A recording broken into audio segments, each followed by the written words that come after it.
Man is by nature superior to the female, and so the man should rule and the woman should be ruled. A man who teaches a woman to write should know that he's providing poison to a snake. Much of what we know about ancient Greek women comes from records left by wealthy, upper-class Athenian men. Their records give us the view through their eyes, reflecting their attitudes. They wrote about women they were familiar with domestically, wealthy, upper-class Athenians who were socially restricted, poorly educated, and with little power.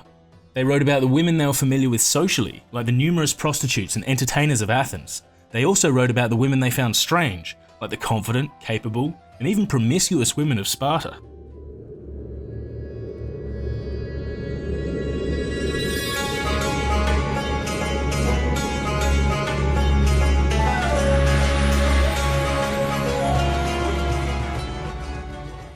Nowadays we assume the higher up the social scale you are, the more freedom and privilege you have, and for ancient Athenian men this was true. Upper-class Athenian women, though, were treated very differently. Baby girls were often the victims of infanticide. They were expensive, they couldn't support their parents in old age, and in order to arrange a favourable marriage, fathers of girls had to find a dowry. Boys were sent to school and were free to attend the agora, the gymnasium and festivals, and they could pursue their interests well into their 30s.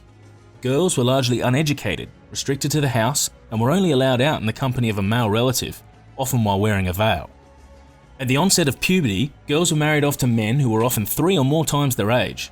Once married, a young wife was expected to provide heirs for her husband. She was also expected to take over the running of the household, coordinating the slaves and working with her husband's concubines. She had separate quarters for womanly duties like weaving and needlework.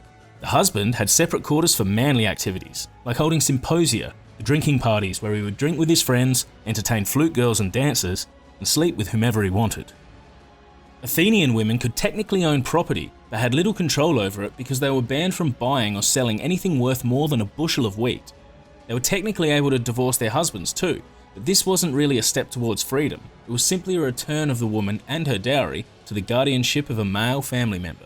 In fact, if a woman's father died and she was the only remaining heir, quite often she would be forced to divorce her husband and marry a member of her own family, like an uncle. This kept property within the family, and while her dowry came with her, the children didn't. Children were considered the property of their father. What did Athenian men think of Spartan women? Wealthy Athenian men found Spartan women strange. They were confident, assertive, and nothing like the Athenian women. Sparta had a rigid system in which boys were trained to be soldiers. They were sent to the agoge from age 7. Upon graduation from the agoge at 21, they were expected to live in barracks, training until the age of 30 when they could finally return to their estates. Even then, Spartan men were regularly absent, training and fighting constant wars. In a system like this, much responsibility fell to women, and they were treated accordingly. Spartan girls were well educated, they took part in sports, were taught to hunt, to read, write, and do accounts. They were encouraged to be brash and assertive. At sporting events or festivals, when they did have contact with the boys, they treated them as equals, being confident and even outrageously flirty, no doubt aided by the traditional skimpy clothing for which Spartan women were known. Spartan women were usually married in their early 20s to men their own age, but married life led to few changes for them. Men stayed in their barracks, and women ran the estates. Husbands would sneak out of the barracks at night to see their wives, but this wasn't a romantic gesture, it was for the purposes of creating children. In fact, on the wedding night, women had their heads shaved, they were put into boys' clothes and waited in a darkened room for their husbands. It made the men more comfortable, having grown up in the barracks where older men took younger boys as lovers as part of an institutionalized process. Women were so independent that even within a marriage, they could take any lover they wished if it helped them conceive strong children. To the shock of the Athenian observers, rather than being grounds for divorce, this was encouraged in Spartan society, where the population was always too small and strong children were valued. As you may have guessed, it wasn't as simple as Athenian women oppressed and Spartan women free. Within either society, experiences varied, depended on family and, most importantly, class. But what about non-citizens? Non-citizens in Sparta were often treated very poorly, particularly the Helots. While the Spartan women led empowered lives, Helot women, like many slaves elsewhere in the Greek world, were forced to do the menial, laborious tasks that Spartiates saw as beneath them.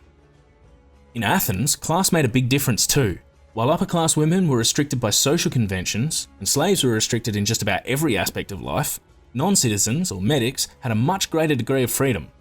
Medic girls were often educated, learning to read, write, and play instruments. They could mix freely, taking part in the vibrant city life for which Athens was known. And they could also have jobs, helping run shops in the agora, or even taking part in the world's oldest profession. In Athens, prostitution was seen as a normal job for medic and slave women, but even then prostitutes were divided into classes. The porni were lower class, and were paid for individual services.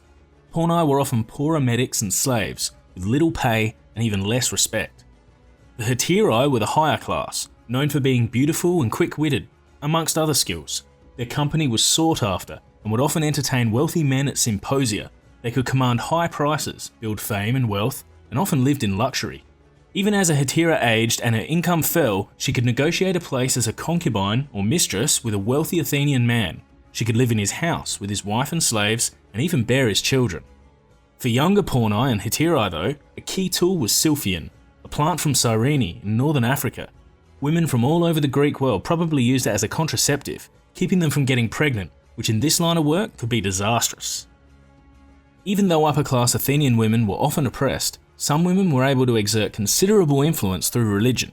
Women from good families often had the option to become priestesses, where they were responsible for the upkeep of temples and statues, could preside over ceremonies, organise festivals, and even make public pronouncements that carried religious and political weight. And even if people like Aristotle didn't recognise the value of women, many other Greeks did. Aristophanes, the comic playwright, often included strong women characters in his plays, ridiculing the stupidity of men. Plato, Aristotle's teacher, thought women ought to be educated, and even Socrates, Plato's teacher, venerated some women for their insights, although it must be said that Socrates did spend quite a lot of time trying to avoid his wife. All of this is not to say that women were completely equal in Greek society. They clearly weren't. Even the boldest of Spartan women still couldn't hold positions in government. Hetairai could be wealthy and famous, but they still relied on men for income, and priestesses still didn't carry the same weight as male politicians. But it was complicated, and there were paths for women to lead extraordinary lives, and many did. Like Sappho, a well-respected poet from the island of Lesbos. She was so good that her works praising the female form led her to be associated with female homosexuality. In fact, it's from Sappho that we derive the term lesbian. Hydna of Skion swam 10 miles in a storm to cut loose the Persian warships, causing them to sink, thereby saving Greece. Or Gorgo, the Spartan queen who was known for her political ability and confidence. When she was asked why Spartan women were the only women that could rule men, she replied that Spartan women were the only ones who gave birth to real men. Phryne of Athens was a hetairai so famous and wealthy that she offered to rebuild the walls of Thebes after they were destroyed by Alexander the Great. Arete, Hipparchia, Axiotea, and Lastheneia were all philosophers, some even studying at Plato's academy where they dressed as men. And Caniska, who was such a talented horse breeder and trainer that her team won gold at the Olympics, twice. Not to mention Aspasia, Olympias, Agnodice, Diodema, Tamika, Philonaeus. This video covered the basics of life for women in ancient Greece. It looked at the restricted lives of upper-class Athenian women and the different options open to medics and slaves. It looked at the much more empowered lives of Spartan women, as well as a number of famous women from all over Greece. Make sure you post this video to Facebook or Twitter or Reddit. They take a lot of work and I need your help to spread them around. Who married earlier, Spartan or Athenian women? What were an Athenian wife's responsibilities within the household? What were the consequences for infidelity in Sparta? What were porni and hetairai?